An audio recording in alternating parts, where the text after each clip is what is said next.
Es difícil aplicar la ley, está la corrupción en los altos mandos, a todos los niveles, ¿no? En toda la escala de esta. ¿Cómo nosotros como ciudadanos podemos encontrar la fortaleza o romper esta inseguridad y poder actuar de una manera? ¿Qué necesitamos hacer? Sí, platicábamos precisamente hace un rato eso. Como sociedad tenemos muchos siglos, tenemos al menos varios siglos de sentirnos indefensos, porque hemos estado indefensos, no es una sensación ahí imaginaria.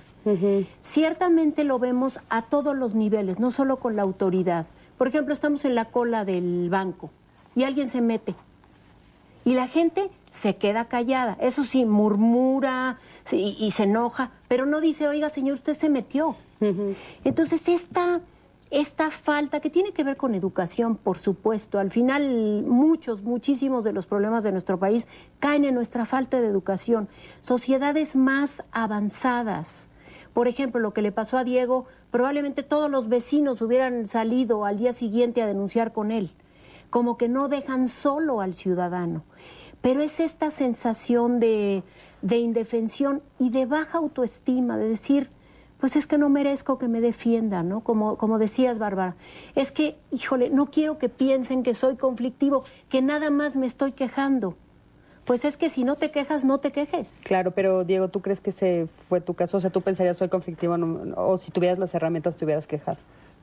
No, si hubiera tenido obviamente los datos y todo, en ese mismo momento voy. Lo otro es que también te enfrentas al monstruo burocrático que representa la aplicación de la ley. Y como decía Adrián, solo no lo vas a hacer, porque además te van a ir a asaltar a tu casa. Sí, porque justamente vamos hasta las últimas consecuencias, o sea, empieza denunciando al policía, ¿no? Pero ya en la delegación te enfrentas al MP, al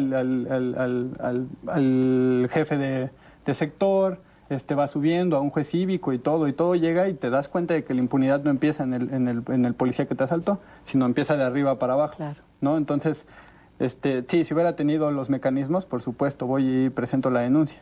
Claro. Me gusta haber escuchado eso de Diego. Armando nos llamó y dice, el otro día que iba del trabajo a la escuela me salieron 3 patrullas y me detuvieron. Me pidieron que bajara del coche, me bajé y lo cerré. Me preguntaron que dónde trabajaba y cuando le respondí, un policía le dijo al otro, vámonos, con ya no se pudo. ¿No? Bueno, pues gracias, Armando, por tu comentario.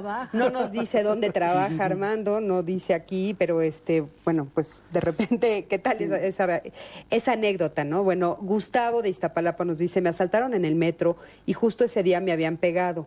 Yo no sabía qué hacer, pero me acordaba perfectamente de ellos e incluso de algunos de sus nombres. Fui al ministerio, pero lo decepcionante es que el servicio es pésimo. Casi no te ponen atención y te hacen sentir que es inútil que estés ahí. Por supuesto, nunca pude recuperar mi dinero, pero lo preocupante es que en estos casos los mexicanos en realidad no tenemos a quién acudir. ¿Qué nos queda hacer? Fíjate que yo creo que para defenderte de la ley tienes que usar la ley. Es decir, la denuncia es una forma de usar la ley, porque no hay de otra. Ese es el arma, ese es como el virus. El virus es con parte de la misma enfermedad. Entonces se tiene que hacer el uso de la ley.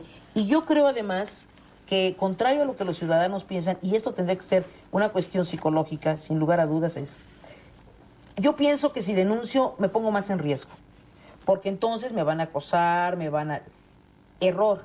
Entre más público lo haga y entre más sepa lo que me puede pasar, ahí tenemos el ejemplo del video de Guatemala.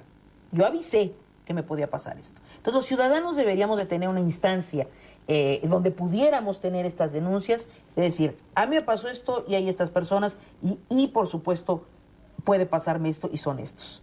Esta situación de denuncia anticipada, de amenazas cumplidas, yo creo que puede funcionar muy bien, porque inhiben al servidor público a cometerlo.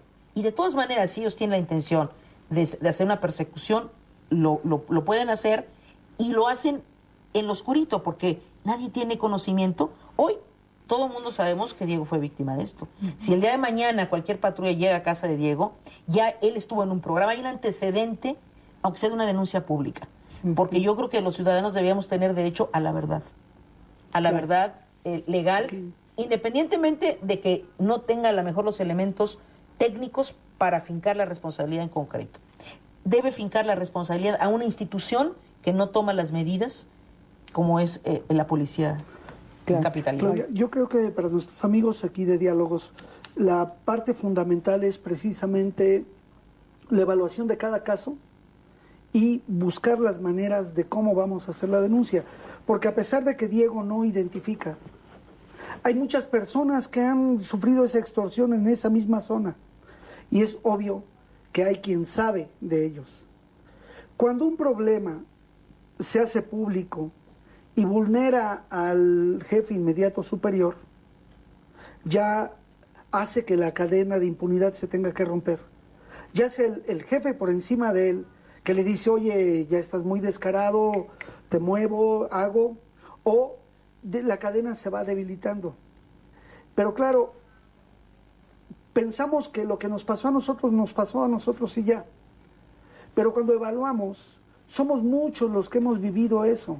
Y al unirnos, debilitamos las cadenas de corrupción, de tráfico de influencias. Por ejemplo, en este caso, digo, ¿cómo podría saber si hay otras personas que les ha pasado lo mismo en esa zona? Hoy que él está haciendo público aquí, de repente va a haber otras personas que nos llamen y nos digan, como ya llamaron de Iztapalapa, yo también fui víctima de unas patrullas que llegaron.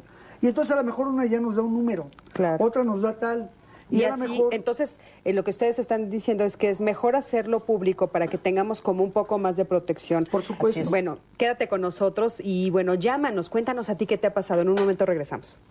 Estamos platicando de cómo podemos defendernos de la ley y Bárbara nos estaba comentando que hay dos tipos de denuncia. Ahorita te iba yo a preguntar justamente, bueno, ¿cuál es la diferencia entre la denuncia política y la denuncia ciudadana? Porque le decías a Diego, es importante que tú denuncies ahorita políticamente, digo, ciudadanamente, ¿no? Claro, yo creo que la denuncia legal es cuando yo tengo los elementos técnicos, conozco el número de patrullas, sé quiénes son, entonces puede dirigirse mi acción a una persona en concreto.